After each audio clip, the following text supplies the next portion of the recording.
تھوڑا پڑھا لکھا ہو یا قرآن و حدیث کی کچھ عربی کچھ آیتیں کچھ حدیثیں پڑھ لی ہوں، ایک عامی ہوتا ہے یہ بھی تقلید کرتا ہے، ایک اس سے بڑھ کر ہوتا ہے جو عالم اور قرآن و حدیث کا تھوڑا ماہر ہو جاتا ہے لیکن اجتہاد کے درجے تک نہیں پہنچتا، اس کا مرتبہ الگ ہوتا ہے۔ چنانچہ فتاوی لجنہ میں جلد 5 صفحہ 168 میں اس کے متعلق مراتب یہ بیان کیے گئے ہیں اور فرمایا ہے جب تک کہ مجتہد کامل نہ ہو جائے تو اجتہاد کامل نہیں کر سکتا، پورے مراتب اس کے سامنے۔ پہلا مرتبہ تقلید من عنده اہلیت الاجتہاد، پھر فرمایا تقلید العاجز عن البحث فی الادلہ، پھر ایک چوتھی ہے تقلید کی قسم جو ناجائز ہے، جس کے بارے میں وہ آیتیں نازل ہوئی ہیں جو حرام کہتی ہیں۔ تقلید من یخالف الشرع الاسلامی من الآباء والسادة والحکام، اس کے بارے میں ہے کہ جو قرآن و حدیث کی مخالفت میں اپنے آباء و اجداد یا لوگوں کی یا حاکموں کی یا اپنے بڑوں کی پیروی کرے، ان کی بات مانے، قرآن و حدیث کی مخالفت میں، یہ تقلید کفر اور شرک اور ناجائز ہے۔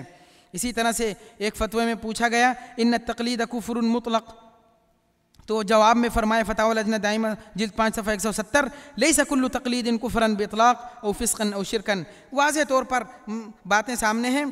اسی طرح سے شیخ عبد الرحمن السدیس کا جو مقالہ تھا تقلید کے عنوان سے، اس میں بھی تقلید کے مراتب کو بیان کیا گیا ہے۔ پہلا مرتبہ مرتبۃ العامی، اور فرمایا ہے والجمہور علی انہ یجوز له الاستفتاء ویجب علیہ التقلید، اس پر تقلید واجب ہے، یعنی کبھی تقلید واجب بھی ہوتی ہے، اور فرما رہے ہیں زرخشی کے حوالے سے کہ عامی پر واجب ہے تقلید کرنا، اور کر رہے ہیں سب، بغیر تقلید کے چارہ ہی نہیں۔ اور اس میں پھر فرمایا مجتہد التخریج ہوتا ہے، مجتہد الترجیح ہوتا ہے، اور مراتب بیان کیے ہیں۔ اللہ پاک ہم سب کو عمل کرنے کی توفیق عطا فرمائے، سمجھنے کی توفیق عطا فرمائے، اور اللہ پاک ہمیں واضح طور پر یہ ساری باتوں کو سمجھنے کی ہم امید کرتے ہیں ان حضرات سے جو بے وجہ یا ان کے علم میں نہیں ہے یہ بات، وہ ہر تقلید کو شرک کہہ دیتے ہیں۔ اسی طرح سے اور حضرات جو غلط فہمی کا شکار ہیں، امید ہے کہ وہ بھی اس طرح کی باتوں کو سن کر جو ہماری باتوں میں صحیح بات ہوگی اس کو لیں گے اور اس کو اپنے سینے سے لگائیں گے۔ جو بات ہم نے صحیح کی وہ محض اللہ کے فضل و کرم سے ہم نے کوشش یہی کی ہے کہ امت کے علماء کے حوالے سے واضح طور پر لوگوں کے سامنے بات آ جائے، تاکہ سارے لوگ صحیح موقف اپنائیں اور صحیح راہ پر چلیں، اور جو ہے تو آپس میں جھگڑا ختم کریں، اور جو ہے امت کو ہدایت پر لانے کی مل جل کر کوشش کریں۔ اللہ پاک ہم سب کو عمل کرنے کی توفیق عطا فرمائے۔ ہم بڑے شکر گزار ہیں منتظمین ندوہ کے اور اسی طرح سے خادم حرمین شریفین کے، اللہ پاک سب کو جب بہترین جزائے خیر عطا فرمائے۔ یہ توعیت الجالیات کی جو پروگرام ہے، اس سے اندازہ ہوتا ہے کہ کیسے سعودی علماء اور سعودی حکومت یہ چاہتی ہے کہ امت میں جوڑ ہو، اور جو ہے تو آپس میں غلط لڑائی جھگڑے جو ہو رہے ہیں اس کو ختم کریں، اور جو غلط باتیں ہیں جو ہو رہی ہیں اس کو بھی ختم کیا جائے، اور آپس میں مل جل کر اسلام کی خدمت کی جائے۔ اب ہم اپنے اس شکریت کے ساتھ رخصت ہونا چاہتے ہیں۔ وفي ختام مقالي هذا أرفع أسماء آيات الشكر لخادم الحرمين الشريفين الملك عبد الله بن عبد العزيز حفظه الله، ولولي عهده الأمين، ولأمير منطقة مكة المكرمة صاحب السمو الملكي الأمير مشعل بن عبد الله بن عبد العزيز، ولمحافظ جدة صاحب السمو الملكي الأمير مشعل بن ماجد حفظه الله، ووزير الشؤون الإسلامية معالي الشيخ الدكتور سليمان أبا الخيل حفظه الله، ووكيل الوزارة معالي الشيخ الدكتور عبد العزيز العمار، ووكيل الوزارة الدكتور توفيق السديري، ومدير فرع الوزارة بجدة الشيخ طلال، ورئيس مكتب التعاون بجنوب جدة الشيخ أحمد الحمدان، ومدير الإدارة بمكتب الدعوة بجدة الشيخ ناصر المصعبي، وسائر الضيوف الكرام الشيخ محمد تقي العثماني، وفضيلة الشيخ أبو القاسم النعماني، وفضيلة الشيخ محمد حنيف الجالندري، وفضيلة الشيخ أحمد اللديانوي، وشيخ أسامة قاري حفظه الله، ورفقائه الكرام الذين تعبوا منذ فترة في إقامة وإنجاح هذه الندوة المباركة القيمة. نسأل الله أن يوفقنا جميعا لما يحب ويرضى، وصلى الله وسلم وبارك على نبينا محمد وآله وصحبه أجمعين. حضرات گرامی، یہ تھے ڈاکٹر علی صاحب جو گسیم سے آئے تھے بیان کرنے کے لیے۔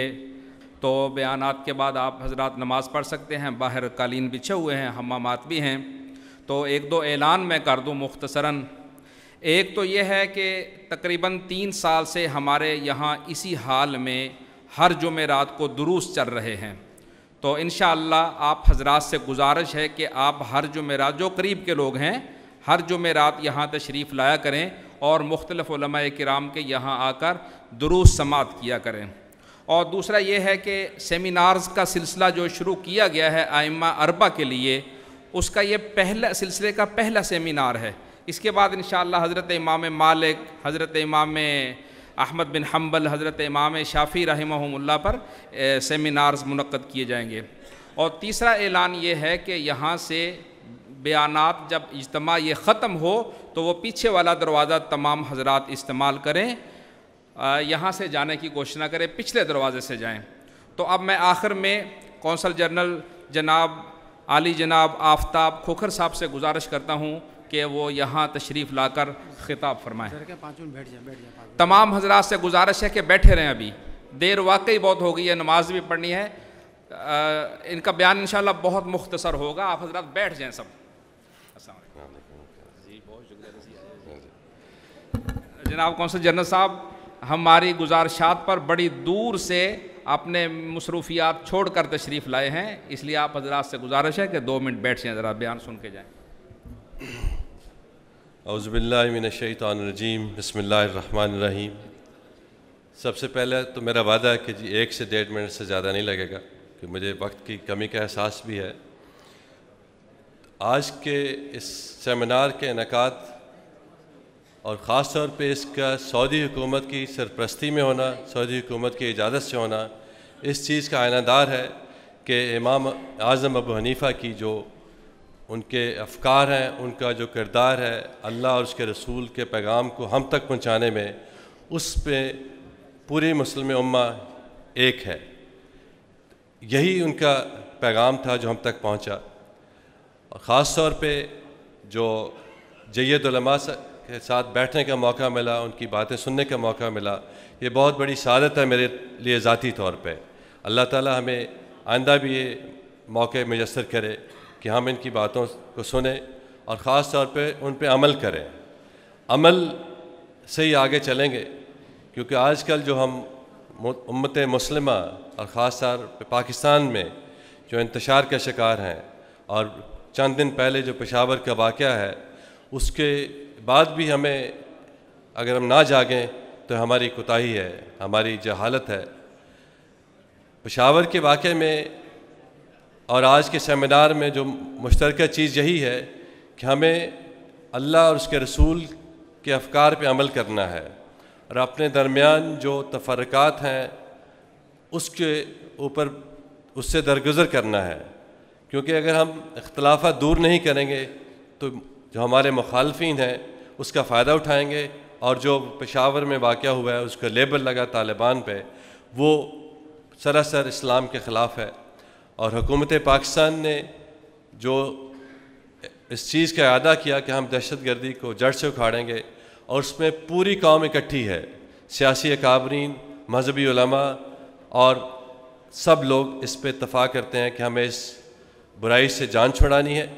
اور اس میں سعودی عرب کی حکومت کی طرف سے بادشاہ سلامت کنگ عبداللہ صاحب اور ولی عہد اور مفتی اعظم کے جو پیغامات انہیں دیے ہیں، اور آج جمعہ کے خطبہ میں بھی بات ہوئی ہے، اس سے تقویت ملتی ہے کہ سعودی عرب اور پاکستان اس جدوجہد میں، اس دہشت گردی کے خلاف جو ہماری جنگ ہے اس میں اکٹھے ہیں، اور انشاءاللہ ہمیں کامیابی ہوگی۔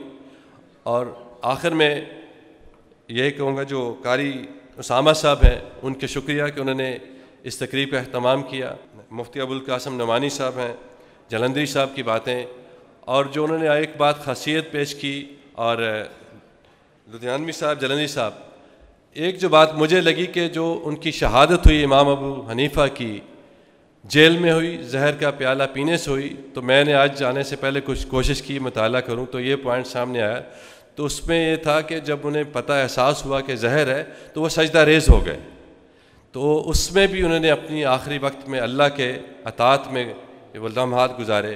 اللہ کرے ہم ان کے چند افکار پہ عمل کر سکیں تو آج جن مسائل کا ہم سامنا کر رہے ہیں اس میں چھٹکارا مل سکے گا۔ بہت شکریہ جی۔